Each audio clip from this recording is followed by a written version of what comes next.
ರೇಖಾ ಕದಿರೇಶ್ ಕೊಲೆ ಸ್ಕೆಚ್ ಹೇಗಿತ್ತು? ಮೂವರು ಕೊಲೆಗಾರರ ಪ್ಲಾನ್ ಹೇಗಿತ್ತು? ಈ ಬಗ್ಗೆ ನ್ಯೂಸ್ 18 ಕನ್ನಡದಲ್ಲಿ ಇಂಚಿಂಚು ಮಾಹಿತಿಯನ್ನ ನಾವು ಕೊಡ್ತೀವಿ. ಹಂತಕರು ರೇಖಾ ಕದಿರೇಶ್ ಕೊಲೆಗೆ ಯಾವ ರೀತಿಯಾಗಿ ಸ್ಕೆಚ್ ಅನ್ನ ರೂಪಿಸಿದ್ರು, ಮೂವರು ಹಂತಕರು ಹೇಗೆಲ್ಲ ಪ್ಲಾನ್ ನ ಮಾಡ್ಕೊಂಡಿದ್ರು ಅನ್ನೋದ್ರ ಬಗ್ಗೆ ನಿಮ್ಮ ನ್ಯೂಸ್ 18 ಕನ್ನಡದಲ್ಲಿ ಇಂಚಿಂಚು ಮಾಹಿತಿಯನ್ನ ನಾವು ಕೊಡ್ತೀವಿ. ಮಾಜಿ ಕಾರ್ಪೊರೇಟರ್ ಹತ್ಯೆಗೆ ಹಂತಕರು ಯಾವ ರೀತಿಯಾಗಿ ಸಂಚನ್ನ ರೂಪಿಸಿದ್ರು, ಹೇಗೆ ಈ ಒಂದು ಹತ್ಯೆ ನಡೀತು, ಇದರ ಬಗ್ಗೆ ಸಂಪೂರ್ಣ ಮಾಹಿತಿಯನ್ನ ನಾವು ಕೊಡ್ತೀವಿ. ಮುಂಜಾನೆಯೇ ರೇಖಾ ಚಲನವಲನದ ಮೇಲೆ ಹಂತಕರು ಕಣ್ಣಿಟ್ಟಿದ್ರು. ಬೆಳಗ್ಗೆ 8 ಗಂಟೆಯಿಂದ ರೇಖಾ ಕಚೇರಿ ಸುತ್ತಮುತ್ತಾನೆ ಓಡಾಟ ಮಾಡಿದ್ದಾರೆ. ಜನಕ್ಕೆ ರೇಖಾ ಕದಿರೇಶ್ ತಿಂಡಿ ಕೊಡುವಾಗ ಅಲ್ಲೇ ಸುತ್ತಾಡಿದ್ದಾರೆ. ಅವರ ಚಲನವಲನವನ್ನ ಅಬ್ಸರ್ವ್ ಮಾಡಿದ್ದಾರೆ. 8:30ರ ಸುಮಾರಿಗೆ ಉಪಹಾರವನ್ನ ಹಂಚಿದ್ರು ರೇಖಾ ಅವರು. 8:30ರಿಂದ 9:30ರ ಸುಮಾರಿಗೆ ಸಿಸಿ ಕ್ಯಾಮೆರಾದ ಡೈವರ್ಷನ್ ನ ಚೇಂಜ್ ಮಾಡಿದ್ದಾರೆ. 9:30ರ ಸುಮಾರಿಗೆ ಮತ್ತೆ ಕಚೇರಿಯತ್ತ ರೇಖಾ ಆಗಮಿಸಿದ್ರು. ಆ ಸಂದರ್ಭದಲ್ಲಿ ಸಿಸಿಟಿವಿ ಫುಟೇಜ್ ಸಿಗಬಾರದು ಅನ್ನೋ ಕಾರಣಕ್ಕಾಗಿ ಕ್ಯಾಮೆರಾದ ಡೈವರ್ಷನ್ ಅನ್ನ ಚೇಂಜ್ ಮಾಡಿದ್ದಾರೆ. ರೇಖಾ ಜೊತೆ ಮಾತನಾಡೋದಕ್ಕೆ ಪೀಟರ್ ಬರ್ತಾರೆ. ಸುಮಾರು 10 ನಿಮಿಷ ರೇಖಾ ಜೊತೆಯೇ ಪೀಟರ್ ಮಾತನಾಡ್ತಾರೆ. ಕಚೇರಿಯಿಂದ ರೇಖಾರನ್ನ ಪೀಟರ್ ಹೊರಕ್ಕೆ ಕರ್ಕೊಂಡು ಬರ್ತಾರೆ. ಈ ಸಂದರ್ಭದಲ್ಲಿ ಹೊರಗಡೆ ಬಂದಾಕ್ಷಣ ಚಾಕುವಿನಿಂದ ಕುತ್ತಿಗೆ ಇರಿತಾರೆ. ತಕ್ಷಣ ಜೊತೆ ಇದ್ದ ಮತ್ತಿಬ್ಬರು ಮಚ್ಚಿನಿಂದ ಹಲ್ಲೆಯನ್ನ ಮಾಡ್ತಾರೆ. ಈ ಸಂದರ್ಭದಲ್ಲಿ ಹಂತಕರಿಂದ ತಪ್ಪಿಸ್ಕೊಳ್ಳೋದಕ್ಕೆ ಸುಮಾರು 100 ಮೀಟರ್ ಓಡಿದ್ದಾರೆ ರೇಖಾ. ಆದ್ರೂ ಕೂಡ ಸುತ್ತುವರಿದು ಮಾರಕಾಸ್ತ್ರಗಳಿಂದ ಅವರ ಮೇಲೆ ಹಲ್ಲೆಯನ್ನ ಮಾಡಿದ್ದಾರೆ. ರೇಖಾ ಕುತ್ತಿಗೆ, ತಲೆ ಭಾಗಕ್ಕೆ ತೀವ್ರವಾಗಿ ಹಲ್ಲೆ ಮಾಡಿದ್ದಾರೆ. ಸ್ಥಳೀಯರು ಬಂದಾಕ್ಷಣ ಹಂತಕರು ಅಲ್ಲಿಂದ ಕಾಲ್ಕಿತ್ತಿದ್ದಾರೆ. ತಕ್ಷಣವೇ ಪೊಲೀಸರಿಗೆ ಸ್ಥಳೀಯರು ಮಾಹಿತಿಯನ್ನ ಕೊಡ್ತಾರೆ. ನಂತರ ರೇಖಾ ಅವರನ್ನ ಆಸ್ಪತ್ರೆಗೆ ಕರ್ಕೊಂಡು ಹೋಗ್ಲಾಗತ್ತೆ. ಆದ್ರೆ ಅರ್ಧ ಗಂಟೆಯಲ್ಲೇ ಚಿಕಿತ್ಸೆ ಫಲಿಸದೆ ರೇಖಾ ಅವರು ಸಾವನ್ನಪ್ಪಿದ್ದಾರೆ. ಗಂಭೀರವಾಗಿ ಅವರಿಗೆ ಹಲ್ಲೆಯನ್ನ ಮಾಡಲಾಗಿತ್ತು. ಮಾರಕಾಸ್ತ್ರಗಳಿಂದ ಅವರ ಮೇಲೆ ಹಲ್ಲೆ ನಡೆದಿರುತ್ತೆ. ಆಸ್ಪತ್ರೆಗೆ ಸೇರಿಸಿದ್ರು ಕೂಡ ರೇಖಾ ಅವರು ಬದುಕುಳಿಯೋದಿಲ್ಲ. ಅರ್ಧ ಗಂಟೆಯಲ್ಲೇ ರೇಖಾ ಅವರು ಚಿಕಿತ್ಸೆ ಫಲಕಾರಿಯಾಗದೆ ಸಾವನ್ನಪ್ಪಿದ್ದಾರೆ. ಇನ್ನು 4 ವಿಶೇಷ ತಂಡಗಳನ್ನ ರಚನೆ ಮಾಡಿ ಆರೋಪಿಗಳ ಪತ್ತೆಗೆ ಪೊಲೀಸರು ಬಲೆ ಬೀಸಿದ್ದಾರೆ. ಕಚೇರಿಯಲ್ಲಿ ಇರೋ ಕೆಲಸಗಾರರನ್ನ ಪೊಲೀಸರು ವಿಚಾರಣೆ ಮಾಡುತ್ತಿದ್ದಾರೆ. ಒಂದೊಂದು ತಂಡದಲ್ಲಿ ಇಬ್ಬಿಬ್ರು ಇನ್ಸ್ಪೆಕ್ಟರ್ಗಳ ನೇತೃತ್ವದಲ್ಲಿ ಹುಡುಕಾಟ ನಡೀತಾ ಇದೆ. ಲಾ ಅಂಡ್ ಆರ್ಡರ್ ಪೊಲೀಸರ ಜೊತೆ ಸಿಸಿಬಿ ಪೊಲೀಸರು ಕೂಡ ಕಾರ್ಯಾಚರಣೆಯನ್ನ ಮಾಡಿದ್ದಾರೆ. ಸುಮಾರು ಸಿಎಂ ಕೂಡ ಇದೀಗ ಡೆಡ್ಲೈನ್ ಕೊಟ್ಟಿದ್ದಾರೆ. 24 ಗಂಟೆಯಲ್ಲಿ ಹಂತಕರನ್ನ ಬಂಧಿಸಬೇಕು ಅಂತ. ಈ ನಿಟ್ಟಿನಲ್ಲಿ ಪೊಲೀಸರು ಕೂಡ ತನಿಖೆಯನ್ನ ಶುರು ಮಾಡಿದ್ದಾರೆ. ಬೆಂಗಳೂರಲ್ಲಿ ಮಾಜಿ ಕಾರ್ಪೊರೇಟರ್ ರೇಖಾ ಕದಿರೇಶ್ ಹತ್ಯೆಗೆ ಸಂಬಂಧಪಟ್ಟಂತೆ 24 ಗಂಟೆಯಲ್ಲಿ ಆರೋಪಿಗಳನ್ನ ಬಂಧಿಸಲು ಸಿಎಂ ಸೂಚನೆಯನ್ನ ಕೊಟ್ಟಿದ್ದಾರೆ. ಸಿಎಂ ಹೇಳಿದ 24 ಗಂಟೆಯಲ್ಲಿ 4 ಗಂಟೆಗೆ ಆಲ್ರೆಡಿ ಕಳೆದೇ ಹೋಗಿದೆ. ಸೊ ಇನ್ನು 20 ಗಂಟೆಯಲ್ಲಿ ಹಂತಕರನ್ನ ಹಿಡಲೇಬೇಕು. ಯಾಕಂದ್ರೆ ಸ್ವತಃ ಸಿಎಂ ಅವರೇ ಡೆಡ್ ಲೈನ್ ಕೊಟ್ಟಿದ್ದಾರೆ. 24 ಗಂಟೆಯಲ್ಲಿ ಹಂತಕರನ್ನ ಹುಡುಕಿ ಅರೆಸ್ಟ್ ಮಾಡಬೇಕು ಅಂತ. ಈ ನಿಟ್ಟಿನಲ್ಲೂ ಕೂಡ ಪೊಲೀಸರು ಕಾರ್ಯಪ್ರವೃತ್ತರಾಗಿದ್ದಾರೆ. 4 ತಂಡಗಳನ್ನ ರಚನೆ ಮಾಡಿಕೊಂಡು ತನಿಖೆಯನ್ನ ಮಾಡುತ್ತಿದ್ದಾರೆ. ಮಾಜಿ ಕಾರ್ಪೊರೇಟರ್ ಹತ್ಯೆ ಪಾತಕಿಗಳ ಸುಳಿವು ಇನ್ನೂ ಕೂಡ ಸಿಕ್ಕಿಲ್ಲ. 4 ವಿಶೇಷ ಟೀಮ್ನಿಂದ ಬೆಂಗಳೂರಿನ ಮೂಲೆ ಮೂಲೆಯಲ್ಲಿ ಶೋಧ ಕಾರ್ಯ ನಡೆಸ್ತಾ ಇದ್ದಾರೆ. ಲಾ ಅಂಡ್ ಆರ್ಡರ್ ಜೊತೆ ಸಿಸಿಬಿ ಪೊಲೀಸರು ಕೂಡ ಶೋಧ ಕಾರ್ಯವನ್ನ ನಡೆಸ್ತಾ ಇದ್ದಾರೆ. ಈಗ ಆಲ್ರೆಡಿ ಹಂತಕರನ್ನ ಹುಡುಕೋದಕ್ಕೆ 4 ವಿಶೇಷ ತಂಡವನ್ನ ರಚನೆ ಮಾಡಲಾಗಿದೆ. ಸಿಎಂ 24 ಗಂಟೆಯ ಡೆಡ್ ಲೈನ್ ಕೊಟ್ಟಿದ್ರು. ಅದರಲ್ಲಿ 4 ಗಂಟೆ ಕಳೆದೇ ಹೋಗಿದೆ. ಆದ್ರೆ ಹಂತಕರ ಸುಳಿವು ಇನ್ನೂ ಕೂಡ ಸಿಕ್ಕಿಲ್ಲ. ಸಿಎಂ ಹೇಳಿದ 24 ಗಂಟೆಯಲ್ಲಿ ಆಲ್ರೆಡಿ 4 ಗಂಟೆ ಆಗೇ ಹೋಗಿದೆ. ಆದ್ರೂ ಕೂಡ ಪಾತಕಿಗಳ ಸುಳಿವು ಸಿಕ್ಕಿಲ್ಲ. ರೇಖಾ ಕದಿರೇಶ್ ಹತ್ಯೆ ಪ್ರಕರಣಕ್ಕೆ ಸಂಬಂಧಪಟ್ಟಂತೆ ಸಿಎಂ ಈ ಒಂದು ವಿಚಾರವನ್ನ ಗಂಭೀರವಾಗಿ ಪರಿಗಣಿಸಿದ್ದು 24 ಗಂಟೆಯ ಡೆಡ್ ಲೈನ್ ಅನ್ನ ಕೊಟ್ಟಿದ್ದಾರೆ. ಪೊಲೀಸರು ಕೂಡ 4 ವಿಶೇಷ ತಂಡವನ್ನ ರಚನೆ ಮಾಡಿಕೊಂಡು ತನಿಖೆಯನ್ನ ಮಾಡ್ತಾ ಇದ್ದಾರೆ.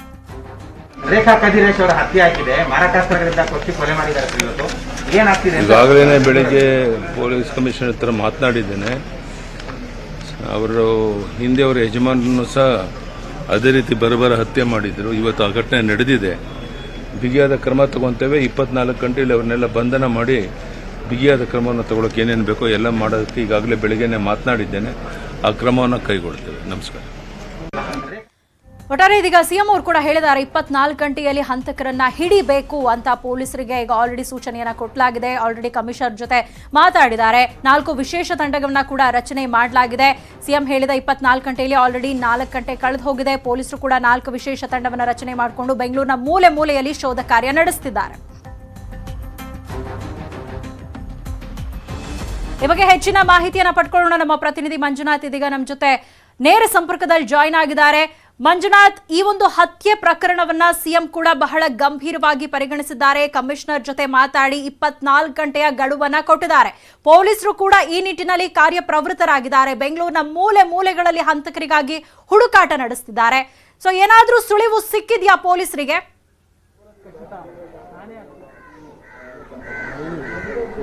ಎಸ್, ಖಂಡಿತ ಸೌಮ್ಯ. ಮಾಜಿ ಕಾರ್ಪೊರೇಟರ್ ರೇಖಾ ಕದಿರೇಶ್ ಕೊಲೆ ಪ್ರಕರಣಕ್ಕೆ ಸಂಬಂಧಿಸಿದ ಈಗಾಗಲೇ ಪಶ್ಚಿಮ ವಿಭಾಗದ ಪೊಲೀಸರು ಸುಮಾರು 4 ವಿಶೇಷ ತಂಡಗಳನ್ನು ರಚನೆ ಮಾಡಿದರೆ 4 ವಿಶೇಷ ತಂಡಗಳಲ್ಲಿ ಕೂಡ ಅಷ್ಟೇ 2 ಇನ್ಸ್ಪೆಕ್ಟರ್ಗಳ ನೇತೃತ್ವದಲ್ಲಿ ಈಗಾಗಲೇ ಆರೋಪಿಗಳಿಗೆ ಶೋಧ ಕಾರ್ಯವನ್ನು ಮಾಡಿದ್ದಾರೆ.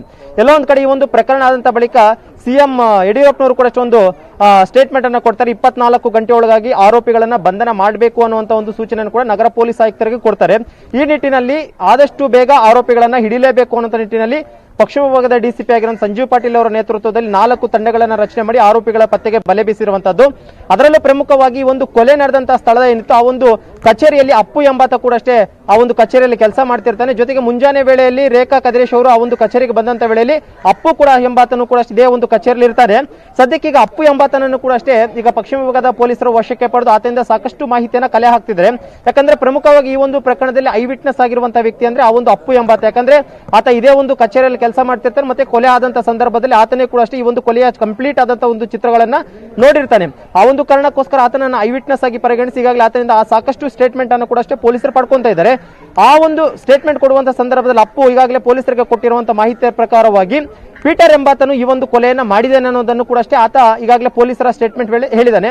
ಅದರಲ್ಲೂ ಪ್ರಮುಖವಾಗಿ ಪೀಟರ್ ಎಂಬಾತ ಬೆಳಿಗ್ಗೆ 9:30 ಟೈಮ್ನಲ್ಲಿ ಈ ಒಂದು ಕಚೇರಿ ಬಳಿ ಬಂದ್ಬಿಟ್ಟು ಸುಮಾರು 10-15 ನಿಮಿಷಗಳ ಕಾಲ ಏನು ರೇಖಾ ಕದಿರೇಶ್ ಅವ್ರ ಜೊತೆ ಮಾತನಾಡಿದಂತ ಬಳಿಕ ಆ ಒಂದು ಕಚೇರಿ ಮುಂಭಾಗಕ್ಕೆ ಕರೆತಂದು ಆಕೆಯ ಕುತ್ತಿಗೆಗೆ ಮೊದಲನೇದಾಗಿ ಆತ ಹಲ್ಲೆಯನ್ನ ಮಾಡ್ತಾನೆ, ಚಾಕುವಿನಿಂದ ಹಲ್ಲೆಯನ್ನ ಮಾಡ್ತಾನೆ. ತದನಂತರ ಆತನ ಜೊತೆಗಿದ್ದಂತಹ ಇನ್ನಿಬ್ಬರು ಸ್ನೇಹಿತರು ಏಕಾಏಕಿ ಹೊಟ್ಟೆ ಭಾಗಕ್ಕೆ ಡ್ರ್ಯಾಗರ್ ನಿಂದ ಹಲ್ಲೆಯನ್ನ ಮಾಡ್ತಾರೆ ಅನ್ನುವಂತ ಒಂದು ಸ್ಟೇಟ್ಮೆಂಟ್ ಅನ್ನು ಕೂಡ ಈಗಾಗಲೇ ಅಪ್ಪು ಪೊಲೀಸರ ಮುಂದೆ ಕೊಟ್ಟಿದ್ದಾನೆ.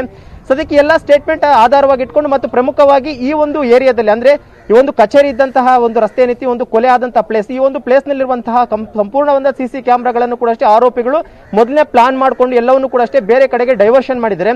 ಈ ಒಂದು ಕಾರಣಕ್ಕೋಸ್ಕರ ಘಟನೆ ನಡೆದಂತ ಸ್ಥಳ ಆಗಿರಬಹುದು ಅಥವಾ ಆ ಒಂದು ರಸ್ತೆಯಲ್ಲಿರುವಂತಹ ಯಾವುದೇ ಸಿಸಿ ಕ್ಯಾಮೆರಾದಲ್ಲಿ ಕೂಡ ಅಷ್ಟೇ ಆರೋಪಿಗಳ ಮುಖಚಹರೆ ಪತ್ತೆಯಾಗಿಲ್ಲ.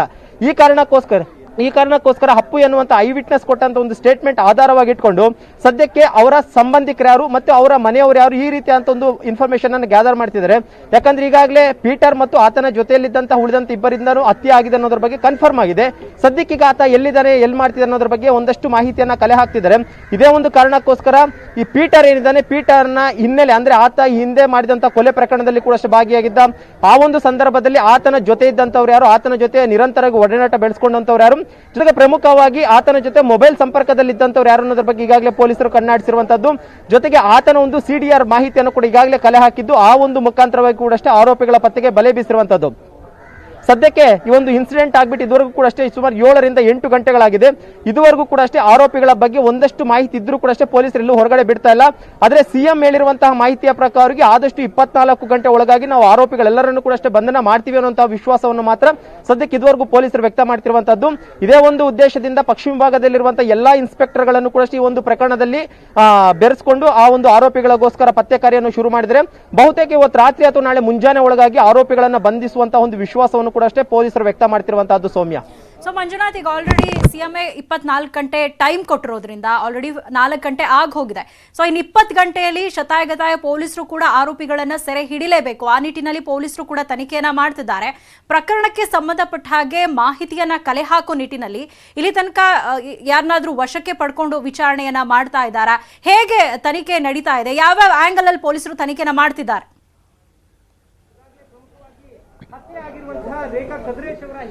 ಸೌಮ್ಯಲ್ಲಿ ಪ್ರಮುಖವಾಗಿ ಯಾರನ್ನು ಕೂಡ ಅಷ್ಟೇ ಈ ಒಂದು ಪ್ರಕರಣಕ್ಕೆ ಸಂಬಂಧಿಸಿದ ಸಸ್ಪೆಕ್ಟ್ ಅಂತ ಯಾರನ್ನು ಕೂಡ ಅಷ್ಟು ವಶಕ್ಕೆ ಪಡೆದು ಎನ್ಕ್ವೈರಿ ಮಾಡ್ತಿಲ್ಲ.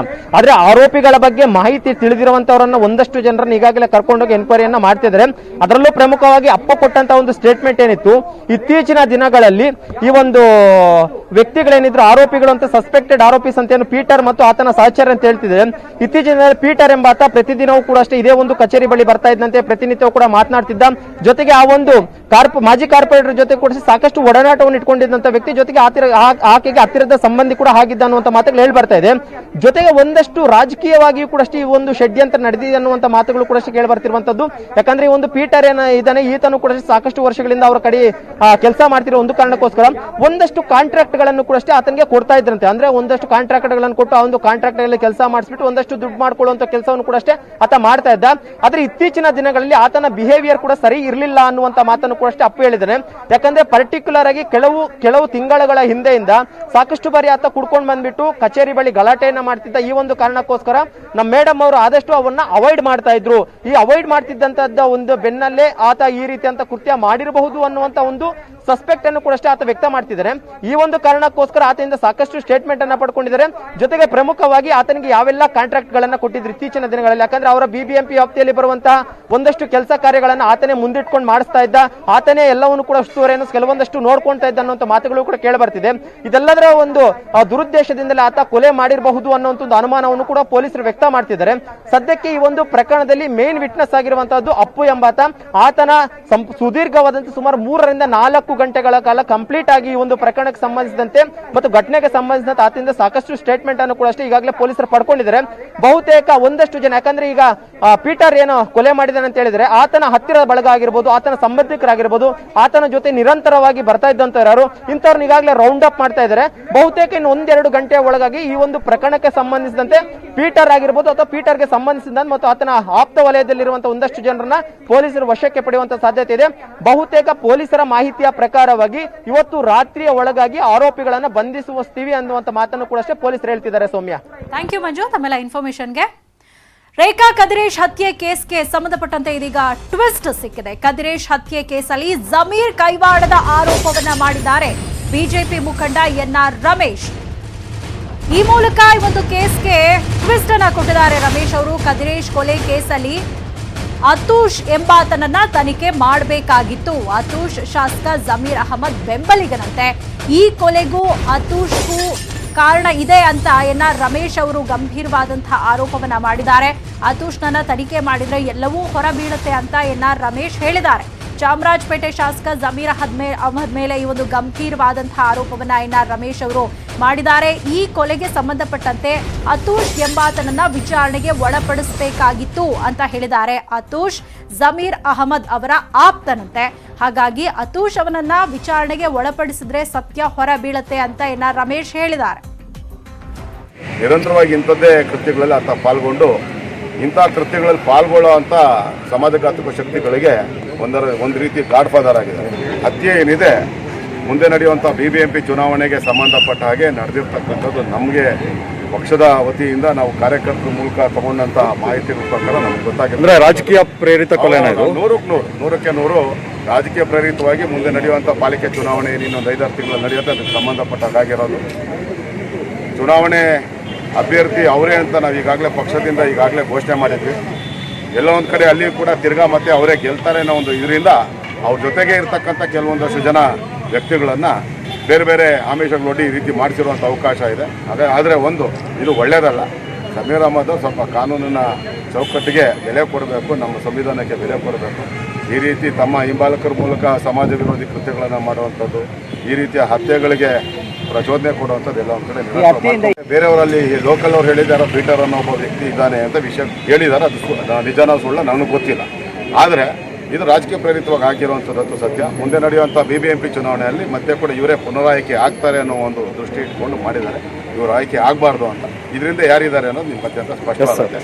ನೀವು ನಾನು ಈಗಾಗಲೇ ಹೇಳಿದಾಗೆ ಕದಿರೇಶ್ ಅವರ ಹತ್ಯೆ ನಿಜವಾಗ್ಲೂ ನಿಷ್ಪಕ್ಷವಾಗಿ ಆಗಬೇಕು ಅಂತಂದರೆ ಅವಾಗ ಸಿದ್ದರಾಮಯ್ಯನವರು ಅದನ್ನು ಆ ಒಂದು ಹತ್ಯೆ ಪ್ರಕರಣದಲ್ಲಿ ಯಾರು ಆತೂಷ್ ಅನ್ನೋ ವ್ಯಕ್ತಿ ನಾವು ಹೇಳಿದ್ದು ಅವ್ರನ್ನ ತನಿಖೆಗೆ ಒಳಪಡಿಸೋಕ್ಕೆ ಆದೇಶ ಮಾಡಿದ್ರು ಕೂಡ ಎಲ್ಲ ಸತ್ಯಾಂಶ ಹೊರಬಂದಿರೋದು.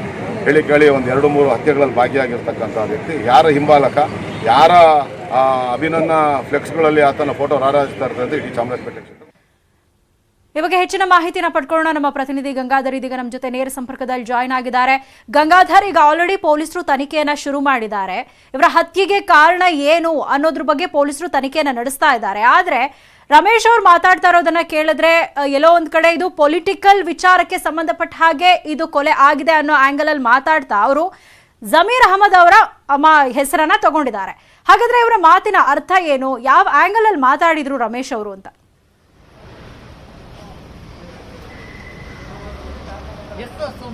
ರೇಖಾ ಕದ್ರೇಶ್ವರ ಹತ್ಯೆ ಪ್ರಕರಣ ರಾಜಕೀಯ ದೊಂಬರಾಟಕ್ಕೆ ಈಗ ಕಾರಣವಾಗಿರುವಂತದ್ದು. ಅಂದ್ರೆ ಈಗಾಗಲೇ ಈ ಪ್ರಕರಣಕ್ಕೆ ಸಂಬಂಧಪಟ್ಟಂತೆ ಈಗ ಪಶ್ಚಿಮ ವಿಭಾಗದ ಪೊಲೀಸರು 4 ವಿಭಾಗಗಳನ್ನ ಮಾಡಿಕೊಂಡು ಈಗ ಆರೋಪಿಗಳಿಗಾಗಿ ಒಂದು ಹುಡುಕಾಟವನ್ನ ಕೂಡ ನಡೆಸ್ತಾ ಇದ್ದಾರೆ. ಆದ್ರೆ ಏನು ಈ ಮೃತದೇಹ ಈಗಾಗಲೇ ಕಿಮ್ಸ್ ಆಸ್ಪತ್ರೆಗೆ ಶಿಫ್ಟ್ ಮಾಡಿದ್ದಾರೆ. ಆಸ್ಪತ್ರೆಗೆ ಭೇಟಿ ಕೊಟ್ಟಂತಹ ಬಿಜೆಪಿ ವಕ್ತಾರ NR ರಮೇಶ್ ಕೂಡ ಇದ್ರ ಬಗ್ಗೆ ಈ ಒಂದು ಕೊಲೆಯ ಹಿಂದೆ ರಾಜಕೀಯ ಪ್ರೇರಿತ, ರಾಜಕೀಯ ದುರುದ್ದೇಶದಿಂದ ಈ ಒಂದು ಕೊಲೆಯನ್ನ ಮಾಡಲಾಗಿದೆ. ಜೊತೆಲೆ ಈಗಾಗಲೇ ಮುಂದಿನ ದಿನಗಳಲ್ಲಿ ಪಾಲಿಕೆ ಚುನಾವಣೆಯಲ್ಲಿ ಆಕೆ ಸಕ್ರಿಯವಾಗಿ ಒಂದು ವಾರ್ಡ್ ಅಲ್ಲಿ ಕೆಲಸವನ್ನ ಮಾಡ್ತಾ ಇದ್ರು. ಈ ಒಂದು ಹಿನ್ನೆಲೆಯಲ್ಲಿ ದುರುದ್ದೇಶದಿಂದ ಆಕೆಯನ್ನ ಕೊಲೆ ಮಾಡಲಾಗಿಸಿದ್ದಾರೆ. ಅದಾದ್ರೆ ಈ ಒಂದು ಪ್ರಕರಣದಲ್ಲಿ ಅತೂಷ್ ಎಂಬಾತನ ಒಂದು ಕೈವಾಡವಿದೆ. ಆ ಅತೂಷ್ ಬಂದು ಜಮೀರ್ ಅಹಮದ್ ಅವರ ಬೆಂಬಲಿಗ ಅಂತೇಳಿ ಒಂದು ಗಂಭೀರವಾದ ಆರೋಪವನ್ನ ಜಮೀರ್ ಅಹಮದ್ ಅವರ ಮೇಲೆ ಅವರು ಪ್ರಚೋದನೆಯನ್ನ ಕೊಟ್ಟು ಈ ರೀತಿ ಕೊಲೆಯನ್ನ ಮಾಡಿಸಿದ್ದಾರೆ ಅಂತೇಳಿ ಗಂಭೀರ ಆರೋಪವನ್ನ ಮಾಡಿಸಿದ್ರು. ಆದ್ರೆ ಇದರ ಬೆನ್ನಲ್ಲೇ ಈ ಒಂದು ಅದೇ ಅವರ ಆಸ್ಪತ್ರೆಗೆ ಭೇಟಿ ಕೊಟ್ಟಂತ ಜಮೀರ್ ಅಹಮದ್ ಅವರು ಕೂಡ ಭೇಟಿ ಕೊಟ್ಟು ಅಲ್ಲಿ ಮೃತದೇಹ ಅವರ ಸಂಬಂಧಿಕರ ಜೊತೆ ಕೂಡ ಒಂದು ಚರ್ಚೆಯನ್ನ ನಡೆಸಿದ್ರು. ಅದಲ್ಲದೆ ಈ ಒಂದು ಆರೋಪವನ್ನ ಈಗ ಸಾರಾಸಗಟಾಗಿ ಈಗ ಜಮೀರ್ ಅಹಮದ್ ಅವರು ಕೂಡ ನಿರಾಕರಿಸಿರುವಂತದ್ದು. ಪದೇ ಪದೇ NR ರಮೇಶ್ ಅವರು ಈ ಒಂದು ಪ್ರಕರಣದ ಒಂದು ಬಗ್ಗೆ ನನ್ನ ಹೆಸರನ್ನ ಪ್ರಸ್ತಾಪವನ್ನ ಮಾಡ್ತಾರೆ. ಆದ್ರೆ ಏನು ರೇಖಾ ಕದ್ರೇಶ್ ಇದ್ದಾರೆ, ಅವರು ನಮ್ಮ ತಂಗಿದ್ದಂತೆ, ಸಹೋದರಿದ್ದಂತೆ.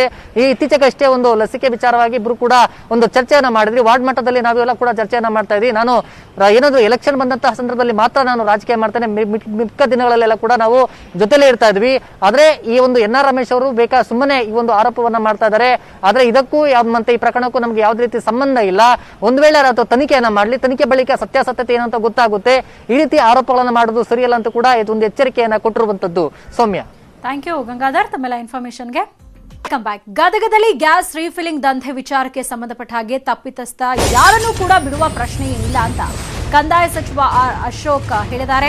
ಸೊ ಯಾರೇ ತಪ್ಪು ಮಾಡಿದ್ರು ಕೂಡ ಅವರಿಗೆ ಖಂಡಿತ ಶಿಕ್ಷೆ ಆಗತ್ತೆ, ಯಾರನ್ನೂ ಕೂಡ ಬಿಡೋ ಚಾನ್ಸ್ ಇಲ್ಲ. ಯಾರು ತಪ್ಪಿತಸ್ಥರು ಇರ್ತಾರೋ ಅವರ ವಿರುದ್ಧ ನಾವು ಕ್ರಮ ಕೈಗೊಳ್ತೀವಿ ಅಂತ ಕಂದಾಯ ಸಚಿವ ಅಶೋಕ್ ಅವರು ಹೇಳಿದ್ದಾರೆ. ಆರೋಪಿಗಳ ವಿರುದ್ಧ ಸೂಕ್ತ ಕ್ರಮವನ್ನ ಕೈಗೊಳ್ಳಲಾಗುತ್ತೆ ಅಂತ ಶಾಸಕ HK ಪಾಟೀಲ್ ಕೂಡ ಹೇಳಿದ್ದಾರೆ. ಅಲ್ಲದೆ ಗದಗ SP ಕೂಡ ಸ್ಪಷ್ಟನೆಯನ್ನ ಕೊಟ್ಟಿದ್ದಾರೆ. ನಾವು ಆರೋಪಿಗಳ ವಿರುದ್ಧ ಕ್ರಮ ಕೈಗೊಳ್ತೀವಿ ಅಂತ ಹೇಳಿದ್ದಾರೆ. ಇನ್ನು ನ್ಯೂಸ್ 18 ಕನ್ನಡದ ವರದಿಗೆ ಎಲ್ಲರೂ ಕೂಡ ಶ್ಲಾಘನೆಯನ್ನ ವ್ಯಕ್ತಪಡಿಸಿದ್ದಾರೆ. ರಾಜ್ಯದಲ್ಲಿ ಏನು ಅಕ್ರಮ ರೀಫಿಲ್ಲಿಂಗ್ ದಂಧೆ ನಡೀತಾ ಇದೆ, ಗ್ಯಾಸ್ ರೀಫಿಲ್ಲಿಂಗ್ ದಂಧೆ ನಡೀತಾ ಇದೆ, ಇದ್ರ ಬಗ್ಗೆ ನ್ಯೂಸ್ 18 ಈಗಾಗಲೇ ಪ್ರಚಾರ ಮಾಡಿದೆ. ಸರ್ಕಾರ ಇದ್ರ ಬಗ್ಗೆ ಕಠಿಣ ನಿಲುವುಗಳನ್ನು ತೆಗೆದುಕೊಳ್ತೇನೆ. ರಾಜ್ಯದ ಯಾವುದೇ ಮೂಲೆಯಲ್ಲಾಗಲಿ ಇದೊಂದು ಅಕ್ರಮ ದಂಧೆ. ಈ ದಂಧೆಯನ್ನ ನಿಲ್ಲಿಸುವಂತದಕ್ಕೆ ಆಹಾರ ಇಲಾಖೆ ಮತ್ತು ಪೊಲೀಸ್ ಇಲಾಖೆ ಕಠಿಣ ಕ್ರಮ ತೆಗೆದುಕೊಳ್ಳೋಕೆ ಸೂಚನೆಯನ್ನ ಕೊಡ್ತೀನಿ. ಇದು ಅಕ್ಷಮ್ಯ ಅಪರಾಧ. ಯಾವುದೇ ಕಾರಣಕ್ಕೂ ಈ ತರ ದಂಧೆಯನ್ನ ಬಿಡಲ್ಲ, ಇದನ್ನ ಮಟ್ಟ ಹಾಕ್ತೀನಿ. ನ್ಯೂಸ್ 18 ನಮ್ಮ ಗದಗಿನಲ್ಲಿ ಗ್ಯಾಸ್ ಕಳುವು ಮಾಡಿ ರೀಫಿಲ್ಲಿಂಗ್ ಮಾಡ್ತಕ್ಕಂಥದ್ದೇನು ನಡೆದಿತ್ತು ಅದನ್ನು ಸ್ಟಿಂಗ್ ಆಪರೇಷನ್ ಮಾಡಿ ಪತ್ತೆ ಹಚ್ಚಿ ಅದು ಆಗದ ಹಾಗೆ ಏನು ಕ್ರಮ ಆಗಬೇಕಾಗಿತ್ತು, ಜಿಲ್ಲಾಡಳಿತ ಅದಕ್ಕೇನು ಸ್ಪಂದಿಸಬೇಕಾಗಿತ್ತು, ಆ ರೀತಿ ಅದನ್ನು ಲಾಜಿಕಲ್ ಎಂಡ್ಗೆ ಒಯ್ದು ಆ ರೀತಿಯ ಅಕ್ರಮ ನಡಿಬಾರ್ದು, ಅದನ್ನು ನಿಲ್ಲಿಸೋದಕ್ಕೆ ಬಹಳಷ್ಟು ಸೂಕ್ತವಾಗಿರ್ತಕ್ಕಂಥ ಪ್ರಯತ್ನ ಮಾಡಿದೆ. ಅದಕ್ಕಾಗಿ ನ್ಯೂಸ್ 18 ಕನ್ನಡ ಚಾನೆಲ್ಗೆ ನನ್ನ ವಿಶೇಷವಾಗಿರ್ತಕ್ಕಂಥ ಅಭಿನಂದನೆಗಳನ್ನು ಹೇಳೋದಕ್ಕೆ ಬಯಸ್ತೀನಿ. ಬಡವರಿಗೆ ಈ ರೀತಿಯಾಗಿ ಆಕ್ರಮದಿಂದಾಗಿ ತೊಂದರೆ ಮಾಡಬಾರ್ದು, ಅವ್ರಿಗೆ ಹಾನಿ ಮಾಡಬಾರ್ದು. ದಯವಿಟ್ಟು ಈ ಆಕ್ರಮ, ಅಡಲ್ಟ್ರೇಷನ್ ಈ ಕೊರೋನಾದ ಈ ಸಂದರ್ಭದಲ್ಲಿ ಯಾರೂ ಮಾಡಲೇ ಕೂಡದು, ಅಂಥವ್ರ ಮೇಲೆ ಕಠಿಣ ಕ್ರಮ ತೆಗೆದುಕೊಡ್ರಿ ಅಂತ ಹೇಳಿ ಜಿಲ್ಲಾಡಳಿತಕ್ಕೆ ಆಗ್ರಹಿಸ್ತೀನಿ.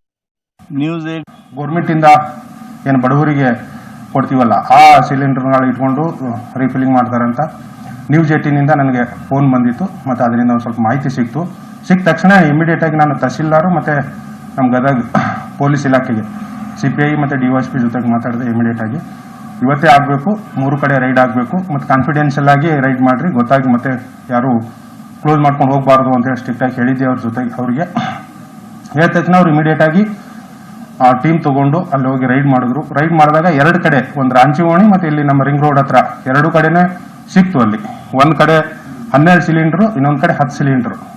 ಮತ್ತು ಅದೇನು ಫಿಲ್ಲಿಂಗ್ ಬೇಕಾಗಿರೋ ಪೈಪ್ಗಳು ಮತ್ತು ಮೆಟೀರಿಯಲ್ ಎಲ್ಲ ಸಿಕ್ಕಿದೆ, ಎಲ್ಲ ಸೀಸ್ ಮಾಡಿದ್ದಾರೆ. ಸಿಲಿಂಡ್ರು ಮತ್ತು ಪೈಪ್ಗಳು ಎಲ್ಲ ಸೀಸ್ ಮಾಡಿದ್ದಾರೆ. ಮತ್ತು ಇನ್ನೊಂದು ಕಡೆ ರಾಜೀವ್ ಗಾಂಧಿ ನಗರದಲ್ಲಿರೋ ಅದು ಬೆಟಗೇರಿ ಏರಿಯಾದಲ್ಲಿ ಅವರು ಮನೆ ಲಾಕ್ ಮಾಡಿಕೊಂಡು ಎಸ್ಕೇಪ್ ಆಗಿದ್ದಾರೆ, ಸಿಕ್ಕಿಲ್ಲ ಅವರು. ಸೊ ಅದನ್ನು ಈಗ ಸರ್ಚ್ ಮಾಡ್ತಾ ಇದ್ದಾರೆ. ಸಿಕ್ಕ ತಕ್ಷಣ ಅವ್ರ ಮೇಲೇನು ಕ್ರಮ ತಗೊಂತೀವಿ. ಸೊ ನಮ್ಮ ಗಮನಕ್ಕೆ ಇರಲಿಲ್ಲ, ನ್ಯೂಸ್ 18 ನಮ್ಮ ಗಮನಕ್ಕೆ ಬಂತು. ಸೊ ಅದರಿಂದ ಈ ಕ್ರಮ ಆಗಿದೆ. ಮತ್ತೆ ಇದೇ ರೀತಿ ಏನು ಈ ಕ್ರಮದಿಂದ ಬಹಳ ಜನ ಬಡವರಿಗೆ ಏನದು ಸಿಗಬೇಕು.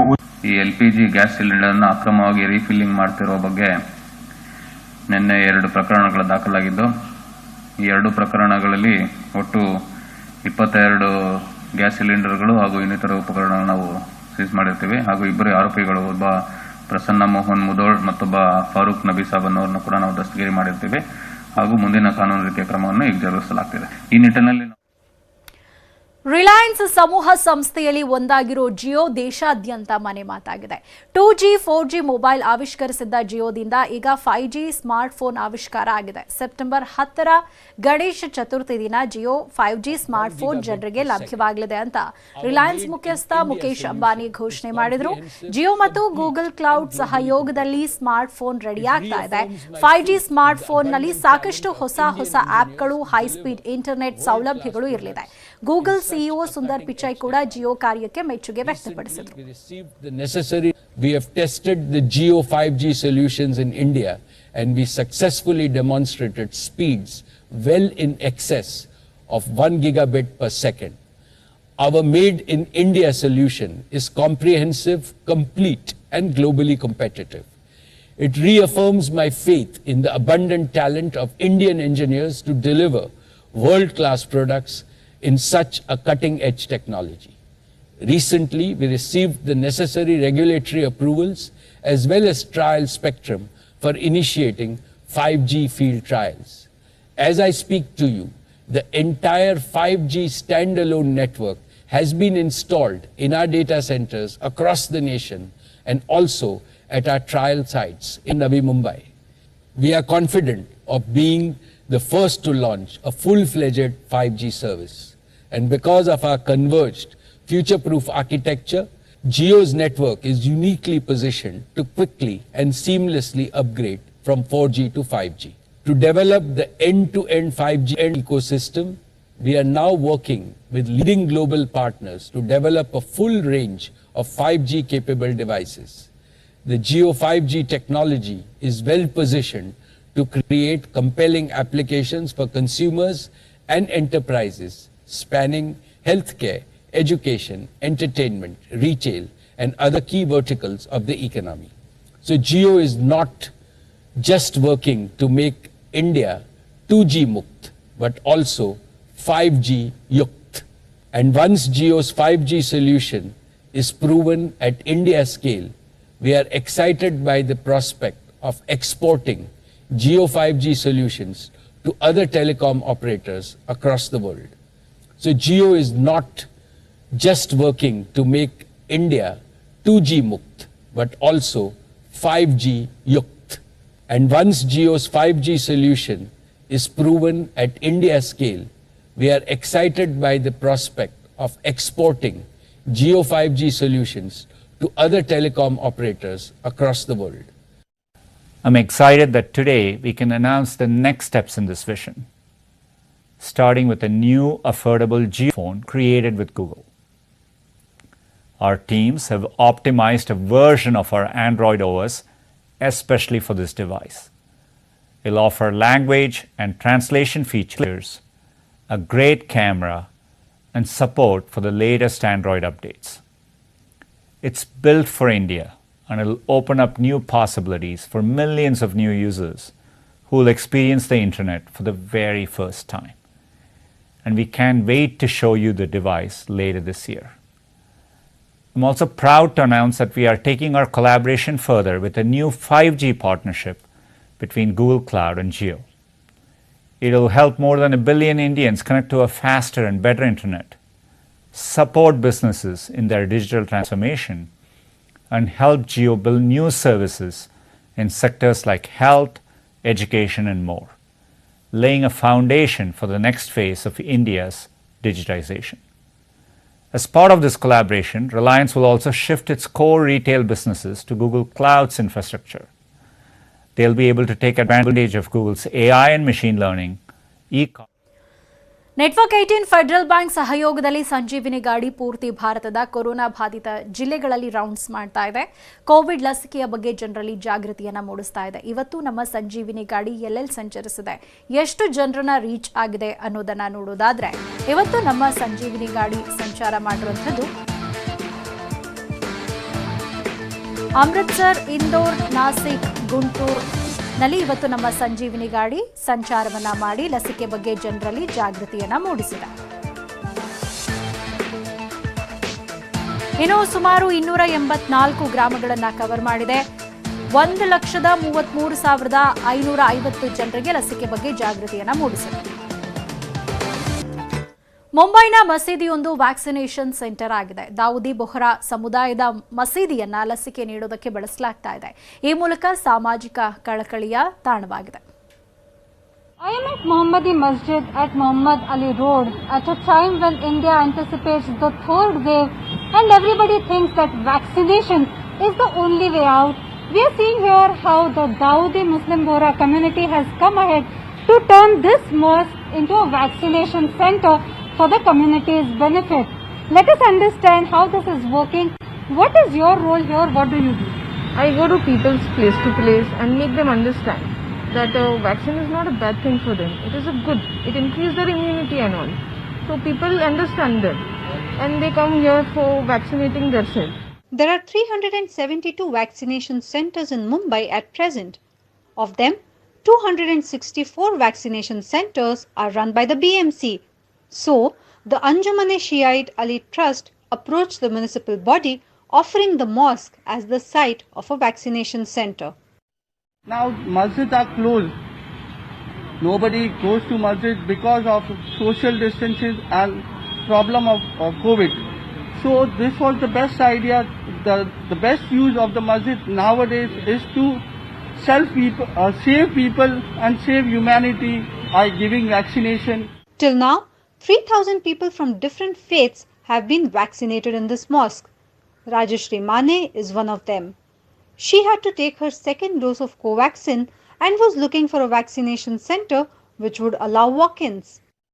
मेरे मैडम ने इधर भेजा है, इसलिए मैं इधर आई है दूसरा डोज के लेने के लिए. मैं नेपेंसी रोड पे रहती हूँ, ये नजदीक है, इसलिए मैं इधर वैक्सीन लेने के लिए आया हूँ. The teaching of each religion is to help each other.